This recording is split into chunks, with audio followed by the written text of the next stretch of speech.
Hello friend, আমি ইন্দ্রাণী দত্ত। আমার চ্যানেলটার নাম খাই খাই।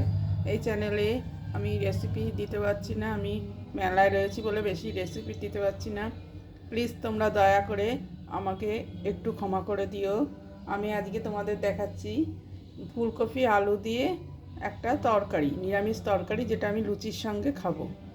প্রথমে দিয়ে দিচ্ছি সর্ষের তেল। আজকে সরস্বতী পুজো, তাই জলখাবারে থাকছে আমাদের ফুলকপি আলুর তরকারি, নিরামিষ তরকারি আর লুচি। প্রথমে সর্ষের তেল দিয়ে দিচ্ছি। তেলটা খুব ভালো করে গরম হলে এতে দিয়ে দেবো আমি 5 ফোড়ন। আমার চ্যানেলটাকে যদি ভালো লাগে তাহলে অবশ্যই তোমরা একটা লাইক, কমেন্ট আর শেয়ার করবে। তোমাদের একটা লাইক, কমেন্ট আর শেয়ার কিন্তু আমার অনেক উপকারে লাগবে। আমি খুব কষ্ট করে ইউটিউব চ্যানেলটাকে চালাই, কেন আমি নানা রকম কাজের সঙ্গে যুক্ত আছি, সেই জন্য রোজ দিন তোমাদের ভিডিও দিতে পারি না। এখন আমি কৃষ্ণনগরে সৃষ্টিশ্রী মেলায় রয়েছি আমার বিভিন্ন রকম হাতের কাজের জিনিস নিয়ে, তাই খুব অসুবিধা হয়ে যাচ্ছে ভিডিও দিতে। তার মধ্যে চেষ্টা করে আমি একটু ভিডিও দেওয়ার চেষ্টা করছি, সেজন্য তোমরা আমাকে ক্ষমা করো প্লিজ। আমার ভিডিওগুলো দেখো, একটা লাইক, কমেন্ট আর শেয়ার করো। 5 ফোড়ন, এর মধ্যে 5 ফোড়ন দিয়ে দিচ্ছি আর শুকনো লঙ্কা দিয়ে দিলাম। এবার এই যে ছোটো ছোটো করে ডুমডুম করে কেটে রাখা আলু আর ফুলকপি এর মধ্যে দিয়ে দিলাম।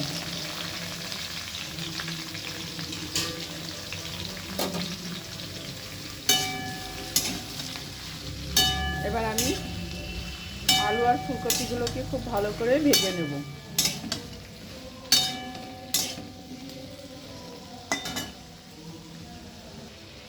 এর মধ্যে দিয়ে দিচ্ছি আমি কিছু মটরশুঁটি। দেখো মটরশুঁটিগুলো দিয়ে দিচ্ছি, দিয়ে আমি আবার ভাজা ভাজা করছি।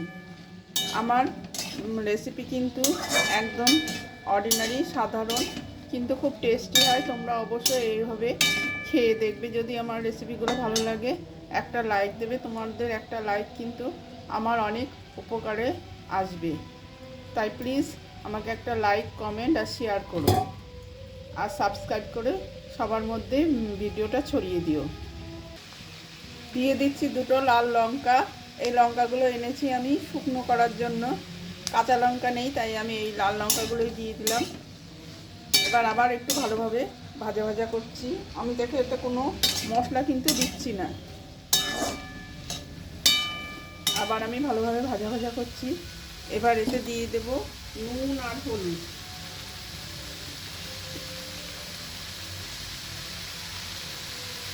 একটু হলুদ,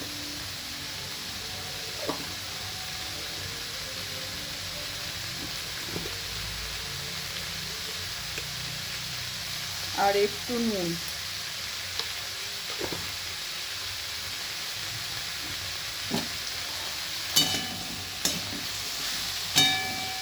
দেখো আমি আবার ভাজা ভাজা ভালো করে করছি।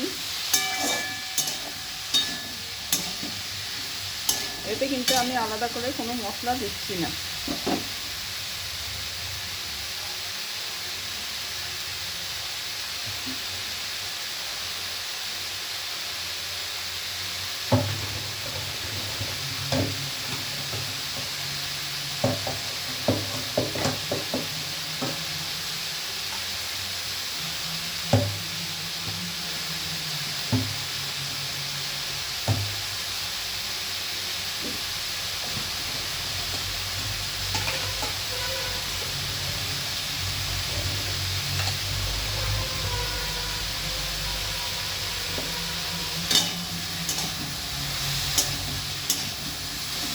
আমি আবার একটু নেড়ে চেড়ে দিচ্ছি, দিয়ে আমি ঢাকনা দিয়ে দিচ্ছি।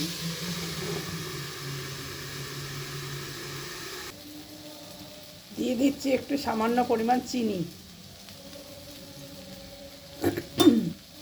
আবার এটা আমি নাড়াচাড়া করে নিচ্ছি। আমি কিন্তু এতে কোনো আর মশলা দেবো না, এইভাবেই সমানে নাড়াচাড়া করতে থাকবো আর ঢাকা দিয়ে রান্না করব। এবার এতে দিয়ে দেব সামান্য একটু গরম জল, একদম সামান্য।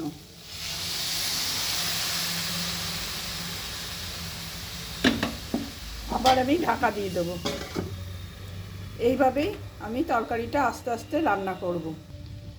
দেখুন রেডি হয়ে গেছে আমার তরকারি। এটা আমি লুচির সঙ্গে পরিবেশন করব। এটা রুটি লুচি সবের সঙ্গেই খুব ভালো লাগবে। আমি এটাকে এবার পরিবেশন করে আপনাদের দেখাচ্ছি।